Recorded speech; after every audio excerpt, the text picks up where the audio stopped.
आज हम फुलवारी कक्षा 4 की कार्यपुस्तिका का हल शुरू कर रहे हैं।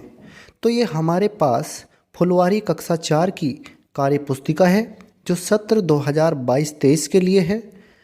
तो इस कार्यपुस्तिका को जो हमारी फुलवारी की पाठ्य पुस्तक है उसमें 21 पाठ हैं। उन 21 पाठों की वर्कशीट इस कार्यपुस्तिका में दी गई है। 80 पेज की ये कार्यपुस्तिका है। तो इस कार्यपुस्तिका में जितने भी पाठ हैं, 21 पाठ हैं, उन सभी पर आधारित प्रश्न आपसे पूछे गए हैं। आपकी समझ को और गहरा करने के लिए और ज़्यादा विकसित करने के लिए इस कार्यपुस्तिका को डिज़ाइन किया गया है। तो आज हम इसके पहले पाठ हे जग के स्वामी इसकी वर्कशीट का हल देखेंगे। तो यहाँ पर हे जग के स्वामी ये कार्यपुस्तिका का पहला पाठ है। पहला प्रश्न है, इसमें दिए गए चित्रों को पहचान कर नाम लिखें। यहाँ पर आपको इन चित्रों को पहचानना है और इनके नाम लिखने हैं।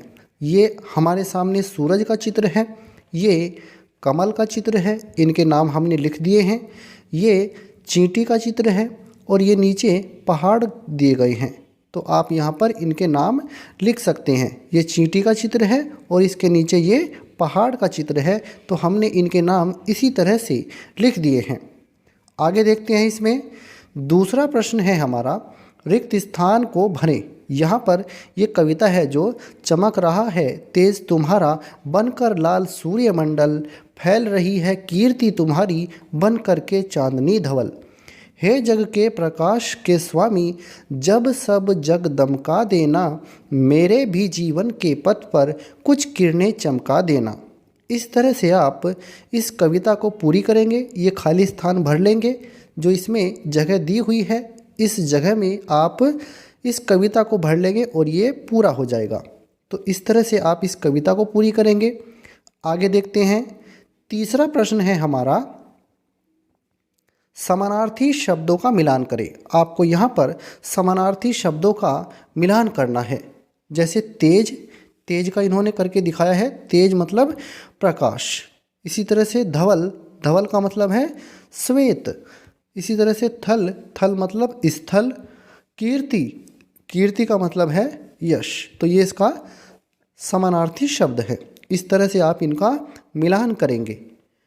आगे देखते हैं। इसमें हम चौथा प्रश्न है हमारा, कविता की पंक्तियों को सही क्रम में लिखें। यहाँ पर कविता की जो पंक्तियाँ दी गई हैं हमें, ये ऊपर नीचे करके लिखी गई हैं। आपको इन्हें सही क्रम में लिखना है। बन करके चांदनी धवल, फैल रही कीर्ति तुम्हारी, चमक रहा है तेज तुम्हारा, बनकर लाल सूर्यमंडल। तो आप इसे सही क्रम में लिखेंगे। चमक रहा है तेज तुम्हारा, बनकर लाल सूर्यमंडल, फैल रही है कीर्ति तुम्हारी, बन करके चांदनी धवल। इस तरह से आप इन्हें सही क्रम में लिखेंगे। हमने लिख दिया है, आप यहाँ से इनको देख सकते हैं। अगला प्रश्न है हमारा, पांचवा प्रश्न है, सोच विचार कर लिखिए। आपको सोच विचार कर लिखना है। कविता में किन किन स्रोतों से प्रकाश के मिलने की बात की गई है। तो इस कविता में किन किन स्रोतों से प्रकाश के मिलने की बात हो रही है। कविता में सूर्यमंडल, चांद की चांदनी और तारों से प्रकाश के मिलने की बात की गई है। सूर्यमंडल से यानी आप कह सकते हैं सूर्य से, चांद से, चांद की चांदनी होती है चांद से, और तारों से प्रकाश के मिलने की बात की गई है। अगला प्रश्न है, इसमें कविता में किन किन प्राकृतिक चीज़ों की बात की गई है।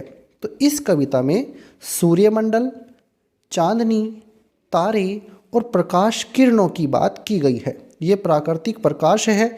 यहाँ पर प्रकाश रूपी जो ईश्वर हैं उसके प्रकाश की बात हो रही है। प्रकाश रूपी जो ईश्वर हैं उनके प्रकाश की बात हो रही है। तो ये प्रकाश किरणें वही हैं जो ईश्वर का प्रकाश है। तो ये सभी प्राकृतिक चीज़ें हैं। इसमें सूर्यमंडल है, चांदनी है, तारे हैं और प्रकाश किरणें हैं। तो ये आप लिख सकते हैं।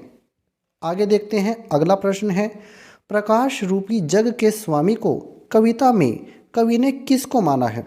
तो प्रकाश रूपी जग के स्वामी को कविता में कवि ने माना है ईश्वर को। तो तो आप लिखेंगे ईश्वर को कवि ने प्रकाश रूपी जग का स्वामी माना है। ईश्वर को, यह आप इसका उत्तर लिखेंगे। अगला प्रश्न है इसमें हमारा छठा प्रश्न है पर्यायवाची शब्द लिखें। आपको इनके पर्यायवाची शब्द लिखने हैं। जैसे सूर्य है, सूर्य के पर्यायवाची हो जाएंगे रवि, दिनकर, सूरज। इसी तरह से पानी के जल, नीर, तोय। पृथ्वी के हो जाएंगे धरती, भूमि, धरा। पुष्प के हो जाएंगे फूल, सुमन, कुसुम। तो ये इनके पर्यायवाची शब्द हैं। आप इन्हें याद कर लेना, आप इन्हें अपनी वर्कबुक में भर लेना।